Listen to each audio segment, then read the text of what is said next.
Hi everyone and welcome to Cymax FinTech Weekly Market Insight. Just a reminder that it's now broken into 4 parts, so hope you enjoy it and please just follow all of the parts because it will give you much more depth into what's going on in the markets. As usual, just starting with our disclaimer. So trading does involve the potential risk of loss of capital. It's not suitable for everyone, but hopefully it is for you. And many companies provide leverage, so just be aware you can lose substantially more than that initial investment. Now, all the views, everything that's included in these is just purely for educational purposes. You know, we're not trying to encourage you to trade or invest. That has to be your decision. And of course, before you make that decision, then you should carefully consider the risks that are involved, your financial situation, definitely your level of experience and also your risk appetite. And of course, only risk capital you're prepared, but more importantly, that you can actually afford to lose. And if you've got any doubts whatsoever, seek independent financial advice before you risk your capital. It's so important, that last little detail there. Okay, so in part one, we look back at last week. So first of all, there was plenty going on with central bank speakers and data. So when we look at the US, in CPI came out sort of the core was 0.4 month on month, which gave 5.6 year on year, which is interesting because the headline actually came out below the core. So the headline inflation was only 0.1 up month on month, and 5% year on year. For PPI, the core was 0.1% month on month, with the headline actually down 0.5% month on month. The FOMC minutes were they sort of again mentioned the banking crisis and what they had to do during that. But it's still the same. Price stability remains the focus. If you look at jobless claims, they're still creeping higher, as I've been warning, and just keep watching them because I still feel that they're just going to keep growing for the rest of this year. Retail sales were lower by 1%, although when you look at it, capacity utilization increased to 79.8. Now, the thing to remember there is 80 to 84 is expansion.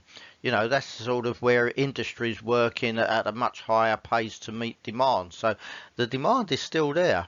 And of course, not only that, but there was sort of industrial production was up as well by 0.4%.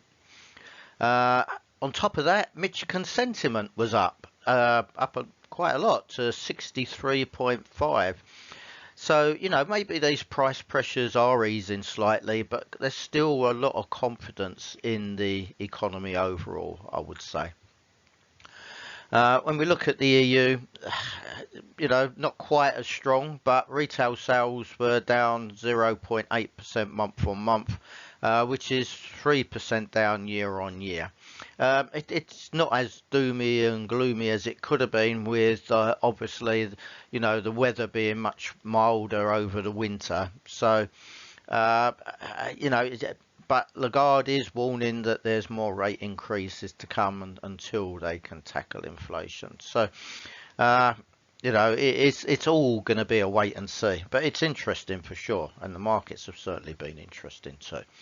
German CPI was unchanged at 7.8% year on year. In the UK, GDP only come in flat at 0, but there was also lower production as well. China CPI was higher, 0.7% year on year, and also new loans increased more than expected. So this is where they're still trying to inflate their economy and give it a boost. In Australia, the jobs market is still strong. It was up 53,000, and unemployment dropped to 3.5%, same as the US. Bank of Canada, as expected, left rates unchanged. Now, just staying on sort of what happened last week. So the US bond markets, they're sort of indicating a recession is on the way. And of course, the higher that rates go, the more likely that becomes.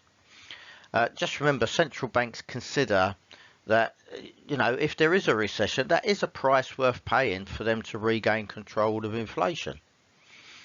And of course, inflation is still dropping slowly, but it's trickling lower. And it's only in some sectors, others, such as commodities, although they're well off their highs, there are still price pressures there. And they're going to remain. And of course, that feeds into the food sector as well. Now, Michigan consumer sentiment jumped by over 1% month on month. And again, that's been a fairly accurate leading indicator for inflation and also for demand. So just keep an eye on that. So we're starting to see the performance from sort of the corporations. Banks started the end of last week reporting, and of course, despite the banking crisis, as you would expect, the banking kings such as JP Morgan still put in massive results. To me, it must be so nice knowing that you got the Fed covering your back, almost your guardian angel, if you like. Now, the energy sector is just a sort of a little bit more of something to sort of think about, and that is obviously because OPEC Plus did that big cut a couple of weeks ago now, and it has provided a steady undertone for WTI. I mean, it did manage during the week to sort of break that upper band where it's been stuck in that 72, 82 range.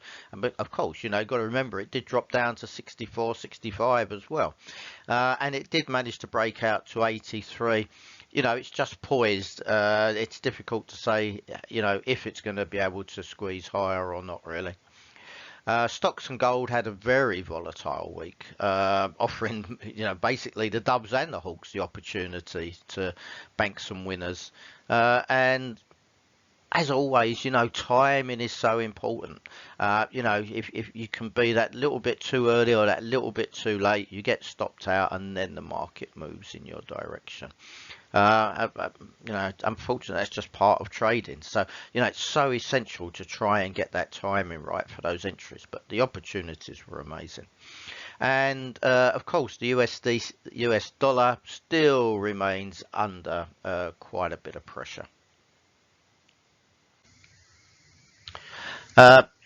So I've added sort of what our news services are, everything that we do as a company, SciMax FinTech. So just a reminder here, and of course, apart from us doing this, there's our daily newsletter, which provides you with sort of up-to-date global news, but more importantly, it gives you those fresh chart levels and pivot points if you're technically traded. One-day workshops, let us help you to discover if trading can be your next career or you just want it as a second income. And of course, if you've already got some trading skills, we can help to just fill in any gaps and weaknesses you may have. Our 1 week course, that's going to make you, at the end of that 1 week, you're going to feel very confident, competent with your sort of basic foundations, but that's what you need so that you can start to build your trading career. And of course, if you've got one, we will find that inner trader for you. And then if you want to go that sort of really become a professional trader, then our comprehensive accredited masterclass is the one. We cover financials, we cover commodities, we even cover digital such as crypto. And this is going to provide you with all that knowledge and the trading tools that you're going to need to navigate not just today's markets, but any market, and not just now, in the future, and of course any asset class, which is really important. You've got to find what's right for you to trade, for sure. Trader mentoring so that we can help you just to sort of keep moving forward time and again. We consult to companies on hedging for FX, for commodity exposure and such like. And of course, we're massive on providing trader educational content, and that is not just to individuals, but to exchanges and brokers as well. And of course, for some people, you guys may be a little bit sort of undercapitalized for your trading, and that is important, because otherwise it means that you got your stops too tight, and it tends to sort of lead to damaging your capital for sure. And through one of our partners, we've got sort of where you can get a funded trading account. Of course, you've got to qualify by passing their challenge, though. If you want to contact us, the details are here, info@cymaxfintech.com, or anything for me personally is chris.tubby@cymax-int.com. And just a heads up, I've got quite a few workshops going on this week, so look at my LinkedIn if you are there to see what we're offering. But there's options, there's one that prepares you for the funded account challenge, and then there's other ones as well, and then actually on Monday afternoon, from noon British summertime, there's a 2-hour free session. So again, reach out to us, reach out to me actually is probably best if you're interested in any of that, and I'll get back to you straight away.